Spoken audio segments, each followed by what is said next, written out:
जय हिंद हमारे सभी व्यूअर्स को। आज की वीडियो में आपको बताने वाला हूँ वो फॉर्मूला जिसको अगर आप फॉलो कर लोगे तो आपको परमानेंट है जो 25% का हमारा वेटेज अग्निवीर का उसमें आने से कोई नहीं रोक सकता। तो क्या सब चीज़ें आपको करनी होंगी और किन किन बातों का आपको ध्यान रखना होगा वो इस वीडियो में आपको मैं बताने वाला हूँ। तो वीडियो को एंड तक ज़रूर देखें और हमारी बाकी वीडियोज़ को भी आप लाइक करें, कमेंट करें, चैनल को सब्सक्राइब करना ना भूलें सो दैट आप अग्निवीर भर्ती से रिलेटेड सभी अपडेट से जुड़े रहें। और जो सब बच्चे अग्निवीर की तैयारी कर रहे हैं उनके लिए अग्निवीर फिजिकल अकेडमी हमने स्टार्ट कर दी है, जिसमें कि 90 डेज़ का आपका ट्रेनिंग मॉड्यूल हमने रखा है। अकोमोडेशन एंड फूड्स में आपको हम प्रोवाइड करने वाले हैं। ट्रेनिंग देंगे आपको एक्सप्रेस से ऑपरेटिव और वीकली बेसिस पर होंगे आपके गेस्ट लेक्चर्स। तो जो सब बच्चे हमसे जुड़ना चाहते हैं हम इस नंबर पर कॉल या व्हाट्सएप वो कर सकते हैं। तो चलिए शुरू करते हैं आज का वीडियो। सबसे पहली चीज़ जो आपको ध्यान देने की है वो आपको मैथ और इंग्लिश में खासकर ध्यान देना होगा। अब देखिए जो अग्निवीर का सिलेबस है ना उसमें आपने देखा ही होगा कि हर एंट्री में ऑलमोस्ट इंग्लिश को खासकर तवज्जो दिया गया है सब्जेक्ट को। ठीक है, तो अपनी पूरी सर्विस के दौरान आप मैथमेटिक्स और इंग्लिश को पूरा पढ़ते रहें, रिवाइज करते रहें। ठीक है, क्योंकि आपके इन बिटवीन टेस्ट भी होंगे और आर्मी, नेवी, एयरफोर्स तीनों में ही मैथ का बहुत रोल होता है। ठीक है, भले ही वो मैप रीडिंग हो या आपको कहीं से डिस्टेंस निकालना हो तो उसमें फॉर्मूलाज वगैरह में आपको काम करना पड़ता है और इसके साथ साथ अंग्रेजी में भी। ठीक है, तो इसके लिए आप क्या कर सकते हो, अपने कमांडिंग ऑफिसर से आप परमिशन लेके कोई डिस्टेंस डिग्री या डिस्टेंस कोर्स आप कर सकते हो। एक तरीके से आपके पास जितनी ज़्यादा क्वालिफिकेशन होगी पूरे अग्निवीर टेन्योर के दौरान आपके उतने ज़्यादा चांसेस होंगे कंफर्म होने के लिए आफ्टर 4 ईयर्स। ठीक, अब इसके बाद एक एजुकेटेड सोल्जर का ही होना ज़रूरी है अग्निवीर स्कीम में। देखिए अग्निवीर स्कीम ही इसीलिए रोल आउट करी गई थी क्योंकि हमारे डिफेंस फोर्सेस को एडवांस सोल्जर्स जो कि आज के वॉरफेयर में ऑपरेट कर सके उनकी ज़रूरत थी। तो आज के टाइम पे तो बहुत मॉडर्न हो चुका है वॉरफेयर, तो उस मॉडर्न वॉरफेयर को केटर करने के लिए आपको पढ़ा लिखा होना बहुत ज़रूरी है। तो मैथ और अंग्रेजी के सब्जेक्ट को आप साथ साथ पूरा फॉलो करते रहें अपने 4 साल के जर्नी के दौरान। नेक्स्ट है keep your self fit.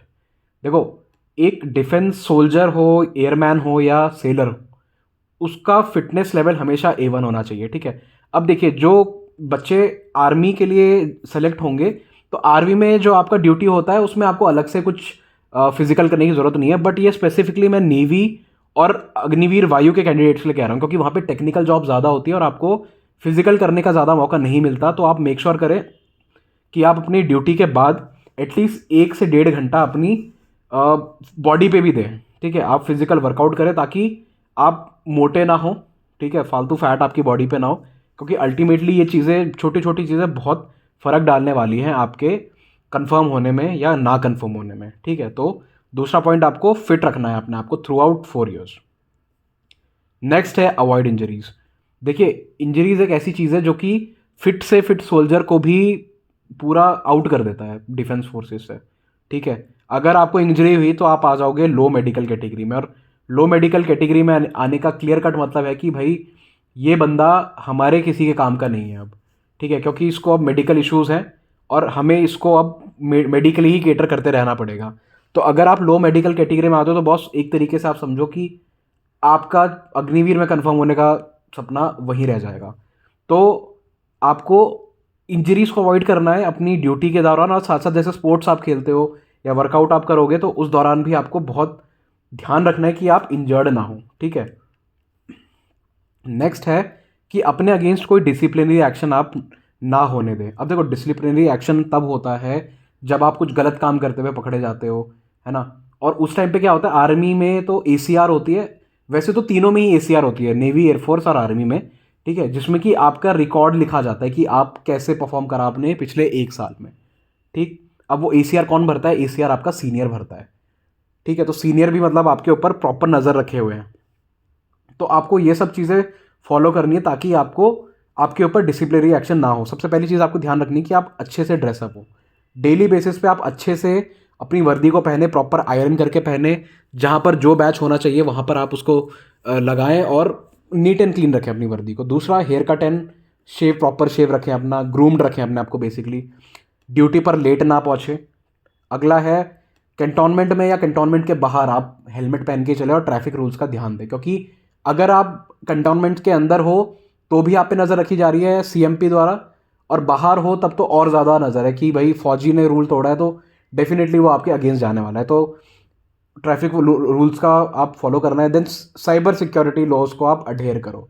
Cyber security laws को अडेयर करना मतलब सोशल मीडिया साइट्स मत चलाओ, डिफेंस का कंटेंट आप ऑनलाइन मत पोस्ट करो, अपने आप को वायरल मत होने दो सोशल मीडिया पे, जैसे आजकल बहुत ज़्यादा लोग हो जाते हैं। ठीक है, और last but not the least है कि अगर आप पकड़े भी जाते हो तो आप अपनी बात को आराम से रखो, ये नहीं कि आप लड़ने लग गए। तो ये सब चीज़ों का अगर आप ध्यान रखोगे तो बहुत हद तक आप अपने आप को बचा पाओगे डिसिप्लिनरी एक्शन अपने अगेंस्ट होने से। नेक्स्ट है कि आप अपने तक कोई भी चीज़ ना रखो। देखो क्या होता है, अगर आप अपने ऊपर कुछ भी फैमिली का बर्डन हो या आपको स्ट्रेस हो रहा हो या मेंटल स्ट्रेस, फिजिकल स्ट्रेस, आप अपने सुपीरियर्स को बताओ या अपने दोस्तों को बताओ। वैसे तो बहुत हद तक आपको अपने सीनियर्स को ही बताना चाहिए, सो दैट आपके सिर पे जो बोझ है ना वो आपके ऊपर हावी ना हो जाए। और क्या होता है, जब चीज़ें आपके ऊपर हावी हो जाती है तो आप उतना अच्छे से परफॉर्म नहीं कर पाते हो। तो आप अपने सीनियर्स को ये बात बताओ, वो कुछ ना कुछ इसके ऊपर सोचेंगे, सोल्यूशन निकालेंगे। ठीक है, तो बेसिकली आपको औरों को भी औरों के साथ अपनी चीज़ें शेयर करनी है, सो दैट आपके ऊपर वो चीज़ बर्डन ना बन जाए। And last but not the least है हमारा कि आपको एक एग्जाम्पल बन के नहीं रहना आर्मी में। गुड या बैड एग्जाम्पल दोनों ही बेकार होता है डिफेंस फोर्सेस में। ठीक है, देखो गुड एग्जाम्पल का क्या होता है, अगर आप गुड एग्जाम्पल सेट करते हो अपना कि भाई मैं बहुत ही अच्छा सोल्जर हूँ, तो आपकी आपसे ना ओवर एक्सपेक्टेशंस बढ़ जाती है आपके सीनियर्स की। और अगर आप परफॉर्म फिर नहीं कर पाते हो ओवर एक्सपेक्टेशंस में, तो फिर वो आपके ही अगेंस्ट जाता है।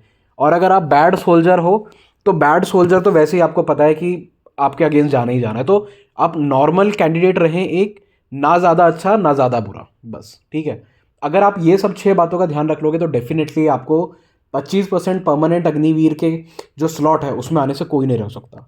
तो वीडियो अच्छा लगा हो तो आप हमें हमारे सोशल मीडिया हैंडल्स जैसे कि फेसबुक और इंस्टाग्राम पे फॉलो कर सकते हो। यहाँ भी आपको हम सेम नाम अग्निवीर ऑनलाइन से मिलेंगे। तो अभी जाइए, फॉलो कीजिए और ऐसे ही प्यार देते रहिए।